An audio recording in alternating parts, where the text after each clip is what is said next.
akan mulai belajar. Nah, nama mata pelajarannya itu singkatannya adalah KKA. KKA itu kepanjangannya Coding dan Kecerdasan Artifisial. Coba Ibu tanya dulu, kalau dengan kata coding, apa sih yang ada dalam pikiran kamu? Yang terlintas apa? Komputer. Apa? Seni. Ada lagi? Apa? Kayak majalah. Majalah. Ada lagi? Mode. Ya. Kalau udah pernah dengar kecerdasan artifisial?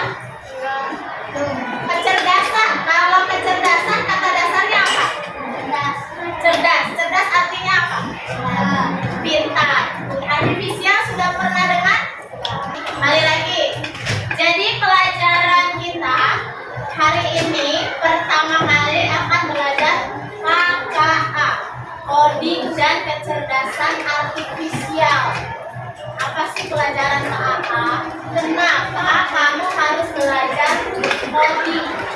Nah, jadi untuk tingkat SD, pelajaran coding itu dimulai dari kelas 5. Adik kalian yang di kelas 1 sampai kelas 4 belum dapat pelajaran coding. Kalian di kelas 5 baru akan belajar coding. Kenapa harus belajar coding? Supaya kalian suatu hari nanti kalau dapat masalah, ketemu masalah, kamu bisa menemukan solusi dari masalah yang kamu hadapi. Jadi tujuannya supaya kamu bisa menemukan solusi secara logis dan sistematis. Nah, karena kaitannya dengan coding, coding itu kaitannya dengan komputer. Ada anak-anak 5C yang sudah bisa mengoperasikan komputer? Bisa. HP bisa? Nah, handphone atau HP itu juga salah satu dari bentuk kecerdasan artifisial. Ya, jadi kenapa HP itu bisa nyala? Kenapa kalau kamu pencet huruf I tertulis di layarnya I?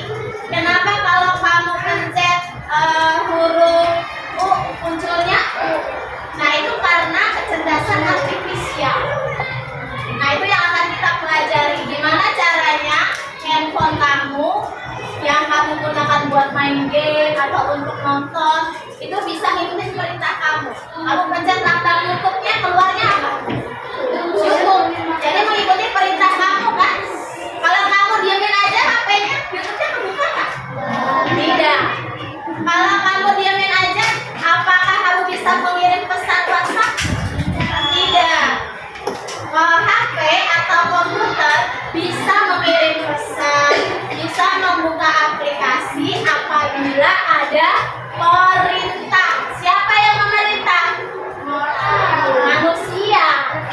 Jadi komputer, handphone itu tidak akan bisa bekerja kalau tidak ada manusia yang memerintah. Nah, itu yang akan kita pelajari, ya. Oke, berikutnya tahapan untuk belajar coding yang pertama itu kita akan belajar tentang dekomposisi atau pemecahan masalah. Apa itu pemecahan masalah atau dekomposisi? Jadi nanti kita akan belajar memecah sebuah masalah besar menjadi masalah yang kecil-kecil. Misalnya ada sebuah box besar. Dalam box itu ada isinya. Nah, box besarnya itu seperti sebuah masalah yang besar. Isinya nanti akan kita keluarkan satu persatu supaya kamu tahu, oh isi box itu ada pulpen, ada buku. Nah, itulah dekomposisi. Hari ini kita akan belajar fokus untuk dekomposisi. Ya, sekarang coba Ibu tanya. Anak-anak tadi bangun jam berapa? Ada yang jam 4, ada yang jam 5. Yang jam 5 siapa?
yang lain ya. Arita bisa sebutin nggak apa aja sih yang ada di nasi padang yang biasa kamu makan?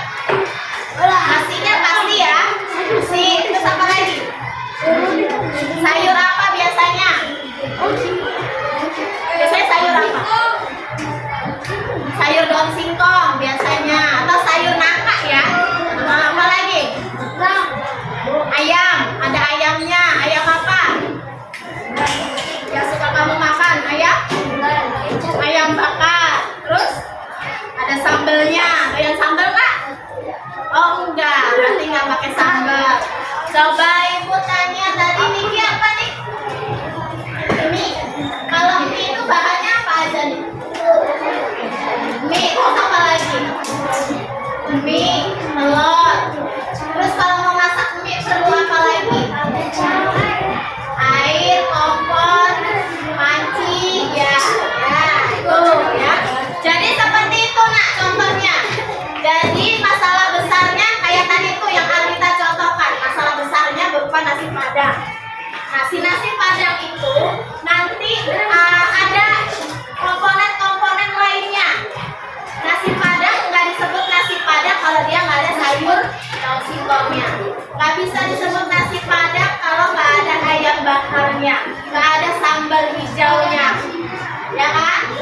Kalau nasi doang cuma pakai ayam goreng, pakai bawang goreng, bisa nggak disebut nasi padang? Namanya apa itu? Nasi ayam. Ya, kalau sayur padang kan biasanya ada sayur santannya. Itu ya. Jadi masalah besarnya nasi padang, masalah kecil-kecilnya tadi sayur daun singkong, nasinya, sambelnya, ayam bakar. Oke, kurang lebih seperti itu gambaran dekomposisi. Nah, sekarang saatnya berdiskusi. Anak-anak silakan nanti saksikan, ada 2 video ya. Nanti ibu putarkan video yang pertama. Nanti setelah kalian menyimak, kamu ambil pelajaran apa yang bisa kamu ambil dari video ini ya. Boleh tulisnya di buku tulis dulu, nanti baru didiskusikan sama temannya. Oke, kita simak sama-sama ya.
belajar dan berbagi wawasan.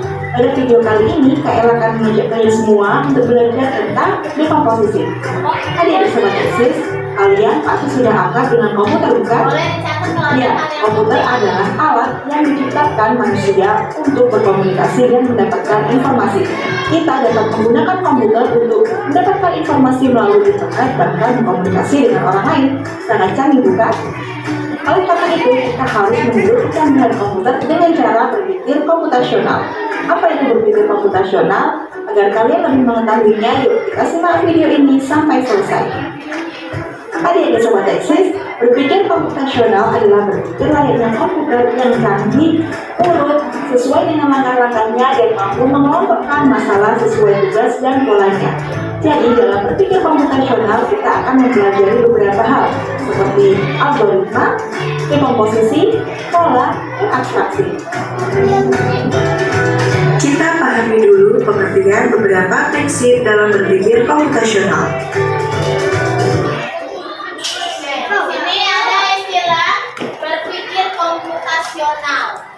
Jadi pelajaran coding ini nanti tujuannya supaya anak-anak bisa belajar berpikir komputasional. Apa itu berpikir komputasional? Nah, ada di depan tadi. Nih, berpikir komputasional itu supaya kalian bisa berpikir seperti komputer yang canggih dan urut. Jadi kalian nanti akan belajar mengurutkan sebuah kejadian. Kayak tadi tuh contoh di awal, ketika bangun pagi sampai berangkat sekolah, runtutannya apa saja. Nah, itu salah satu contoh dari berpikir komputasional. Lalu menguraikan tadi makanan favorit, misalnya tadi artinya nasi padang. Dari nasi padang itu kamu bisa menjabarkan nasi padang itu terdiri dari nasi, sayur, ada lauknya, dan ada menu pendamping lainnya. Nah, kalian akan dibimbing untuk selama pembelajaran coding bisa berpikir komputasional. Tujuannya supaya mampu mengelompokkan masalah sesuai dengan tugas dan polanya. Oke? Nah, berpikir komputasional ini nanti ada 4 tahapan. Ada namanya dekomposisi, tadi pemecahan masalah, ada pengenalan pola, ada abstraksi, dan ada algoritma. Nanti 4-empatnya akan kita pelajari. Tapi hari ini kita akan fokus belajar yang dekomposisi saja. Oke, kita lanjut.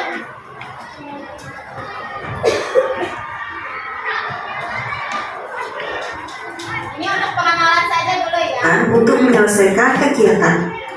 Yang kedua, dekomposisi.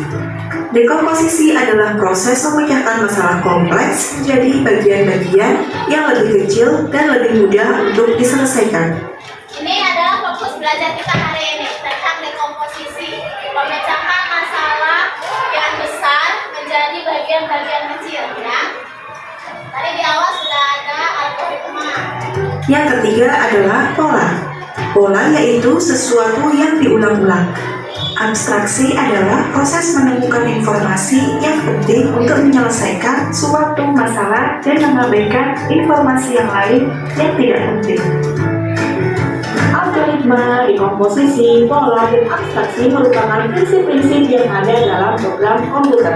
Nah, kali ini kita akan mempelajari prinsip dekomposisi. Sesuai dengan pengertiannya, dekomposisi adalah proses memecahkan masalah yang kompleks menjadi tugas-tugas yang lebih kecil agar mudah untuk diselesaikan. Bagaimana ya dekomposisi itu?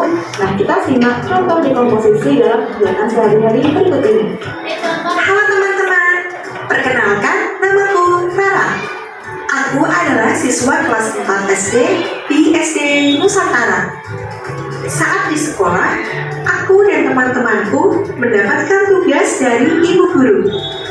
Aku mendapatkan tugas seni rupa sebagai pekerjaan rumah. Tugasku adalah membuat kerajinan tempat pensil dari botol plastik bekas.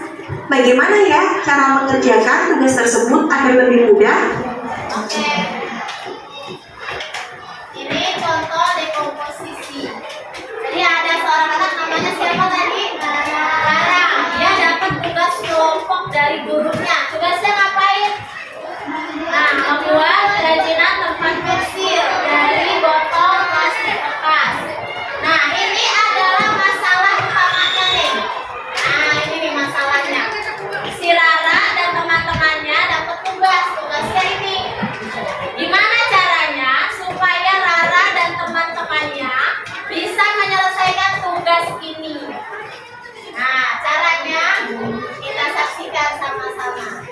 Gimana ya cara mengerjakan tugas tersebut agar lebih mudah? Aha, aku mempunyai ide. Sebelum mengerjakan tugas tersebut, aku akan mengurai tugas. Apa itu mengurai tugas? Mengurai tugas adalah memecahkan tugas besar menjadi potongan-potongan tugas kecil. Nah, salah satu langkah yang bisa dilakukan Rara dan teman-temannya adalah dengan mengurai tugas. Jadi supaya bisa jelas ya tugasnya ngapain, apa yang harus dilakukan, bahan dan alatnya apa saja yang harus disiapkan. Itu mengurai tugas ya. Sehingga dalam mengerjakan tugas seminggu tersebut, aku bisa memecahkan tugas tersebut menjadi potongan-potongan tugas kecil. Kalian perhatikan potongan tugas-tugas berikut ini ya. Aku akan membagi tugas menjadi. Nah, ini adalah contoh mengurai tugas yang sudah Rara lakukan. Rara membuat menjadi 2 uraian tugas. Tugas yang pertama adalah menyiapkan alat dan bahan. Alat dan bahannya apa aja nih, ada di sini. Sudah dicatat nih sama si Rara. Tugas yang kedua adalah membuat tempat pensil dari botol bekas. Langkah-langkahnya sudah ada di sana. Jadi dicatat sama Rara, tulis. Kenapa ini harus dilakukan? Supaya urutannya benar, tidak ada yang terlewat dan tugasnya bisa cepat selesai. Oke? Ini contoh dekomposisi mengurai tugas. Dapat tugas, tugasnya ini harus diurai dulu biar kamu nih ngapain dulu nih. Yang pertama, nyiapin alat dan bahan. Setelah alat dan bahannya siap, apalagi yang harus dilakukan? Yaitu membuat tempat pensilnya dari botol bekas. Sampai di sini kira-kira sudah ada gambaran? Sudah? Oke. Sampai di sini adakah yang mau ditanyakan tentang dekomposisi? Tidak? Kalau tidak, Ibu lanjutkan. Ibu punya sebuah gambar. Gambar ini terdiri dari beberapa bangun datar. Nah, jadi sekarang Ibu punya masalah nih buat kalian. Masalahnya adalah berupa gambar ini. Gimana cara menyelesaikan masalahnya? Nah, kamu urai kayak tadi contohnya si Rara. Mengurainya bagaimana? Kamu perhatikan baik-baik, diskusikan sama kelompoknya. Bangun-bangun datar ini itu ada apa saja. Jadi nanti gambar ini silahkan digunting, kamu tempelkan di karton. Lalu nanti anggota kelompok yang lain silahkan membuat duplikasi dari bangun datar yang ada di sini. Misalnya ini ada segitiga, segitiganya ada 2, berarti kamu buat segitiga 2, 1 segitiga besar, 1 segitiga kecil, menggunakan kertas origami. Lalu nanti ditempelkan, oke? Ya.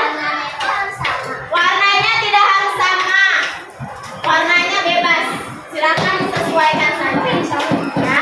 Biar kelompok gambarnya berbeda, jadi nanti akan berbeda hasilnya ya. Silakan.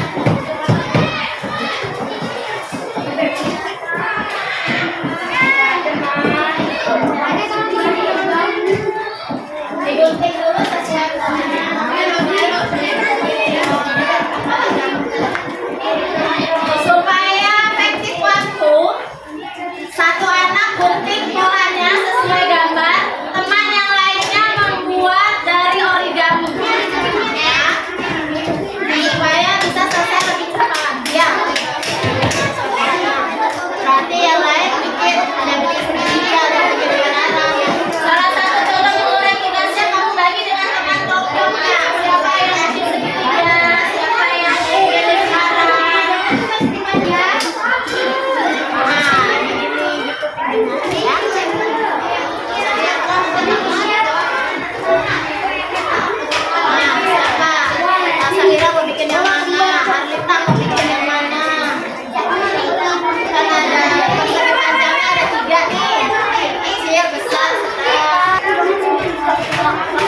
kita hari ini. Tulis angka 2, lalu jawabannya. Bagian mana yang menurut kamu menarik selama kita belajar coding tadi? Oke. Jawaban yang kedua di lembar yang lain ya. Kalau sudah di lembar yang ketiga, kamu tuliskan angka 3 untuk menjawab refleksi yang ketiga. Apakah kamu merasa kesulitan memahami materi pembelajaran hari ini? Kalau kamu jawab tidak, ya udah tulis tidak. Tapi kalau kamu jawabnya iya, tuliskan bagian mana yang kamu masih kesulitan untuk memahami. Lembar terakhir untuk menjawab soal refleksi yang keempat. Apa manfaat yang kamu dapatkan dari pembelajaran hari ini? Tulis angka 4 biar nanti tidak terbuka. Refleksi ini dijawab secara individu. Jadi jangan terlihat dari jawaban temannya. Kalau yang sudah empat-empatnya boleh terekam di depan.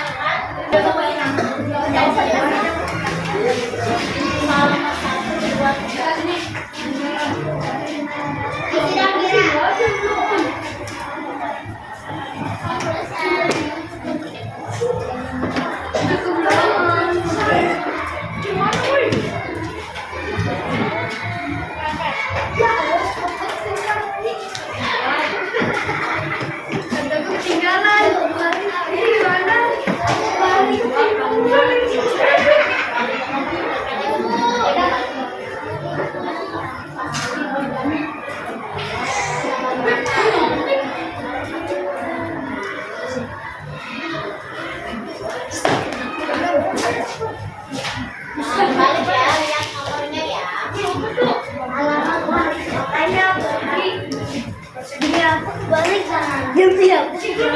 Nah, kalian sudah membuat jawaban dari pertanyaan refleksi yang diajukan. Yang pertama, apa hal baru yang kamu pelajari? Di sini ada yang jawab dekomposisi, membuat dekomposisi, belajar coding, cara mencicil masalah. Masalah mencicil.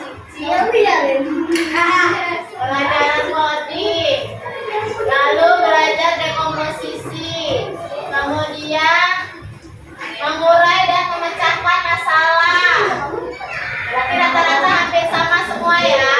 Oke, bagus. Sekarang yang kedua, bagian yang paling menarik. Nah, bagian yang paling menarik ini ada yang jawab menempel bangun datar.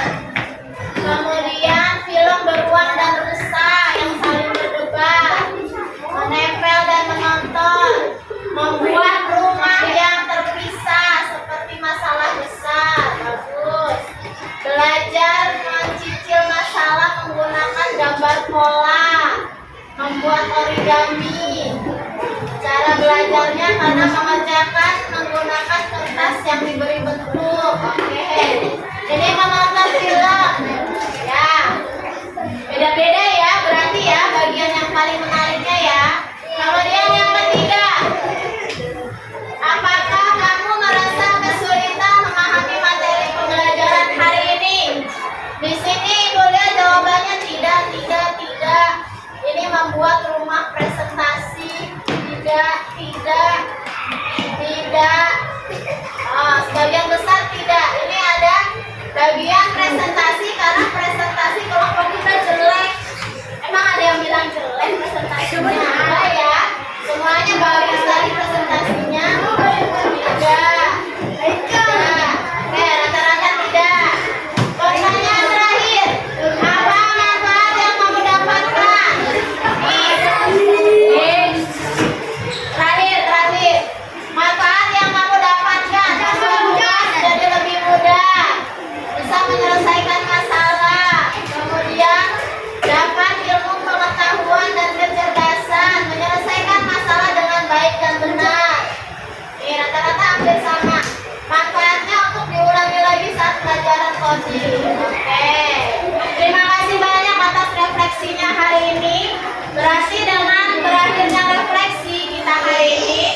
terakhir juga belajar